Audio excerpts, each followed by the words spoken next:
FoFo got interviewed by, I believe it was, I don't know who it was, but anyway, they asked him basically, what do you think about going up against Bjergsen? He goes, easy, noob, GG, free. Like, he's just really confident. He's kind of laid back. And so Bjergsen sees this, and he has challenged FoFo to a 1v1 of Zoe. So we'll see if the players have agreed to that. They can talk to each other, as you said. We'll see if they'll both lock in that Zoe, or if Bjergsen will and FoFo will betray him and not go for it, or vice versa. But I think that would be pretty hype, because both of these guys were popping off on Zoe on Summoner's Rift today. So to see them both having to try to dodge each other's sleeps could be very explosive, and that's when I would really expect to end in a kill. Yep, kind of convenient, actually, that the two players that have challenged each other to a Zoe 1v1 are the only two players to have played Zoe so far in the tournament, even though it is early. But, I mean, now two mid laners, we saw mid versus top. Now, these are the kind of players that you expect to be at this kind of tournament. You know, have a lot of different experience in 1v1 matchups, are well accustomed, especially in solo kill, to trading effectively and killing their opponent.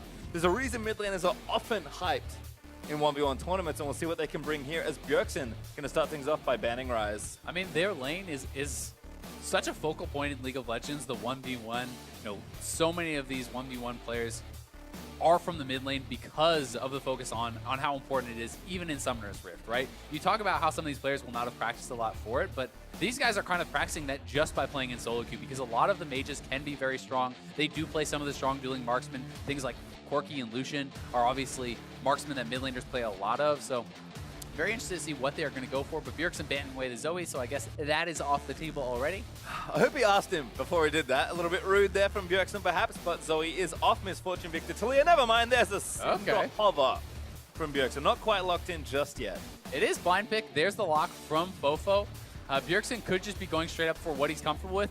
Known as a big Syndra player, he's going to lock that. Remember, it is blind pick, so that is going to be the Varus versus Bjergsen Syndra, and FoFo, already having seen what Vert was able to bring to the table, that did not work out for him, but obviously confident that he can play it differently, is going to be bringing the heal instead of the exhaust.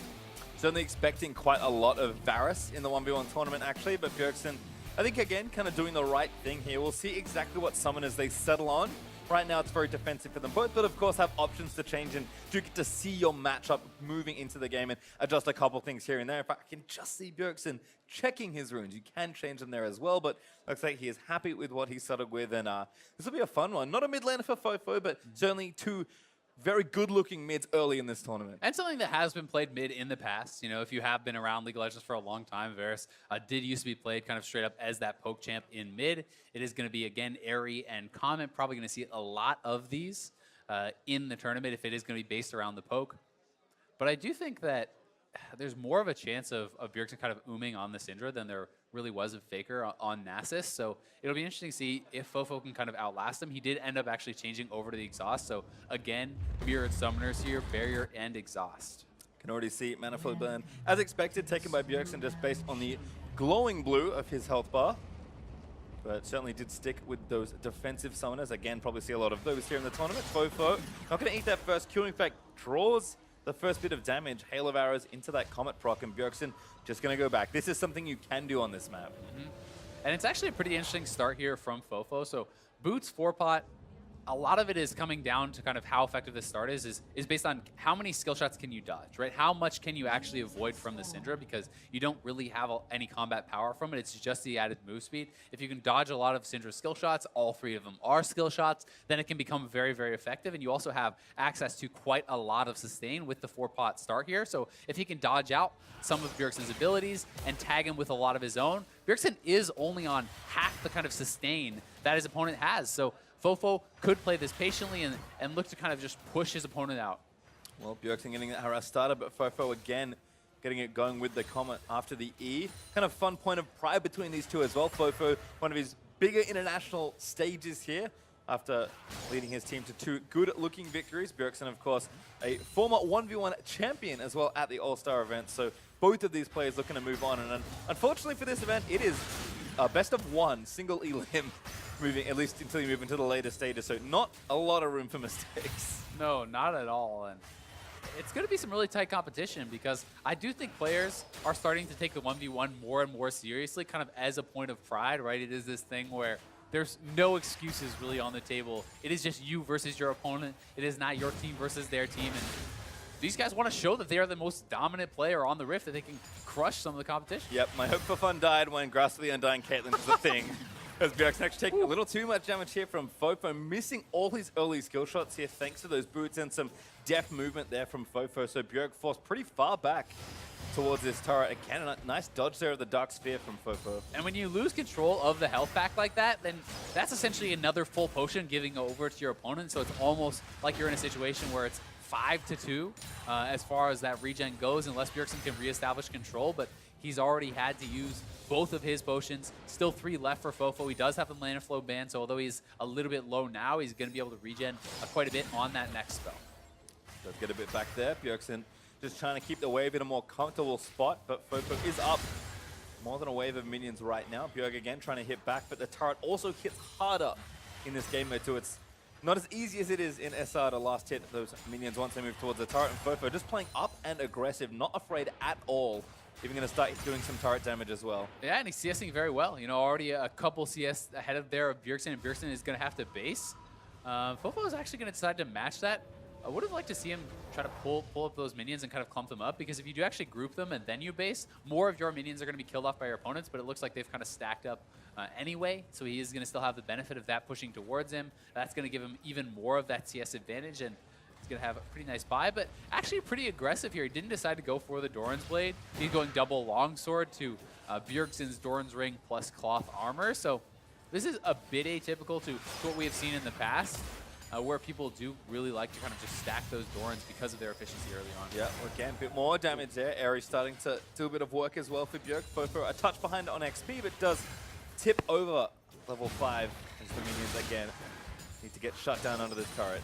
The other thing we have to keep in mind here is this is a Syndra versus someone who is not building MR. It's not like he's building a Hex Shrinker or anything like that. So there is still the potential to combo him down at 6. I mean, you see how much damage that is alone? If Bjergsen is 6 there, FoFo does have the potential to die, right? Yes, he has Barrier Exhaust, but if Bjergsen is able to get up on top of him and continue pumping in that damage, you can combo someone out. And I think in the best case scenario for Syndra, you're only going to get to use Barrier in most of those situations, not exhaust you, as you likely won't be in range. So we'll have to see. FoFo, though, chewing through those potions, now only has 1 left. He is 6 and Bjergsen's 5, so he's kind of posturing aggressively here, but getting pretty low. Damage back, Chain of Corruption hits, Bjergsen out of mana, but has the summoners left. FoFo doesn't get too much off that ultimate. No, he did get a little bit of pressure, but I mean, he's running out of mana here now, and Bjergsen does kind of have the health advantage, and he has a mana flow ban proc right now, so he's going to be able to stay around and kind of continue to threaten his opponent. Is 6 now here also, so FoFo definitely has to be careful, especially as you kind of called out for Bjergsen. It's the same for FoFo. If you're not in range to exhaust on the ultimate, then that summoner is really not going to do you a lot of good, although you obviously still will have the barrier in your back pocket. Yep, FoFo though, grabbing a health relic. Going to help out a lot there as Bjergsen still a little low on mana. Grabs a relic though, that's much needed mana more than anything else. Doran's Ring's also helping out as he last hits the minions, but Bjergsen smells blood here. Oh, actually puts the ulti down, but the exhaust from FoFo was nice. Yeah, I mean, the exhaust was all right. Stun! Bjergsen, no, not through the barrier. FoFo firing back minions onto Bjergsen. Cannon hailing away at his health bar. And it's good that he could get the exhaust down, but he actually had to move forward to get it, so most of the orbs had already connected before that summoner went off, and now Bjergsen has a double summoner advantage. He is extremely low, so he needs to base, but now, to me, Bjergsen can go for the kill. Like, he can actually start to control the mini wave and posture and actually look for a 1v1 kill. He's hoping now that he is fake to base, so FoFo will then base and he can farm out some of these minions because he's staying around at really low HP. Yep, there's even a bait brewing here as well, potentially, but Bjergsen will get away with that fake base. In fact, staying for another wave here. Yeah, his minions did stack up, so he doesn't want to have it kind of pushing to his opponent, even though it is a cannon wave. He's going to try to shove that out, have enough gold for a good buy, and potentially set himself up for the all-in. Because once again, FoFo going for even more aggressive items, just more long swords, has this rated Dirk. He will be able to get a lot of damage out, but Bjergsen has a 2-summoner advantage, so he needs to kind of utilize that to posture aggressively and at least get something as far as a wave control advantage to get the CS back if you can't go for a kill. Well, FoFo missed 2 minions. This is now up a couple as Bjergsen will have to return. Seeker's Arm Guard though for Bjergsen, again, kind of keeping with the defensive theme, and FoFo has gone for a full restock on health potions. He had 4, went down to 0, and now has 5 which is, of course, the max allowed. Yeah, not bad. I mean, it's going to give you a lot, right? Health pots are extremely efficient when you talk about HP to gold value. A health potion basically gives you the same amount as 400 gold worth of HP stats if you're buying like an actual ruby crystal, right? So it is very, very powerful as far as that goes, as long as you actually have time to have them all complete their full run. So if you are kind of poking back and forth and you can utilize all of them, great. But if it is a straight 100-0 type situation, well, the health potions don't do as much. Yeah, not a whole lot. FoFo with a nice bit of poke, though. Bjergsen with a couple of pots himself. Only 3 right now. As FoFo again going to take some more damage. Bjergsen looking for the all-in stun lands, and there it is! First blood! Nicely played there from Bjergsen, forcing out both of the summoners, actually, from FoFo earlier on. Knows he has the advantage. Doesn't even end up needing either of them to complete that 1v1 kill.